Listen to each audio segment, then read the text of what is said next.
Сахаба Абу Айюб аль-Ансари пайгамбарыбыз саллаллаху алейхи вассаламдан төмөнкү маанидеги хадисти риваят кылат.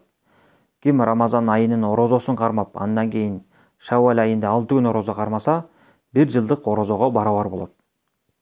Бул хадисти имам Муслим өзүнүн Сахих жыйнагында риваят кылган.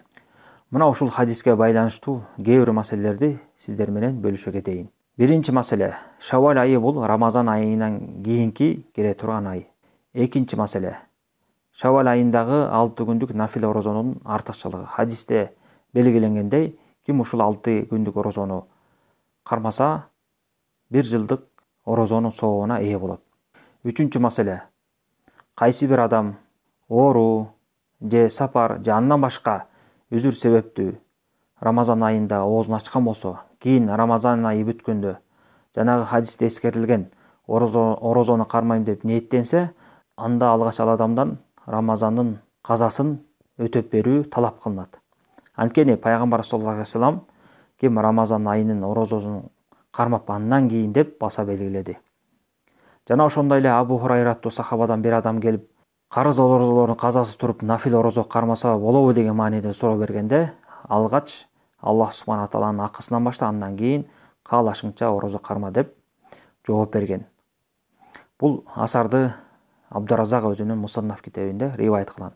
Ошондуктан кимде ким ушул 6 күндүк орозону ниет кылган болсо, анда алгач ал адамдан эгерде мойнунда Рамазан айынын казалары болсо, ошол казаларды биринчи өтөп берүү талап кылынат.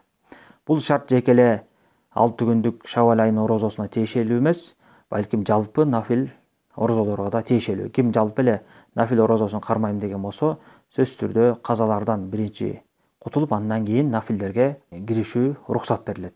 Төртүнчү маселе: ушул 6 күндүк орозону катары менен кармап берүү шарт кылынабы же жокпу?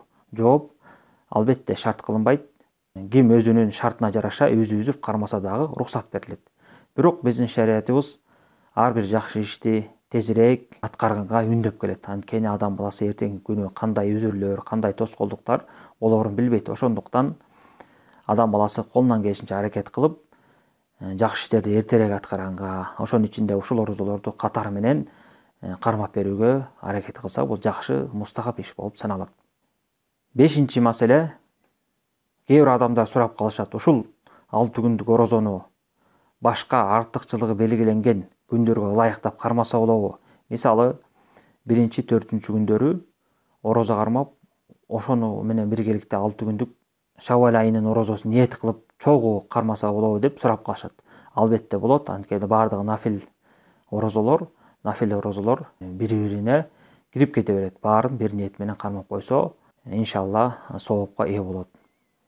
6-чы маселе: дагы ушундай суроону кээ бир адамдардан угуп калабыз. Кайсы бир адам Рамазан айынын казасын кармап жатып, ошол эле убакытта нафил Шаввал айынын нафил 6 күнүн ниет кылып койсо болобу деп суроо узатып калышат. Жооп: албетте болбойт.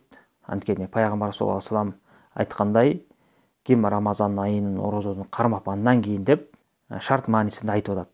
Ошондуктан Рамазан айынын казасын өтөп аткан адамдар Рамазан айынын казасын өзүнчө ниет менен кармашат, андан кийин нафил орозолорду, Шаввал айындагы 6 күндүк нафил орозону өзүнчө ниет менен кармап беришет. Аллаху а'лам.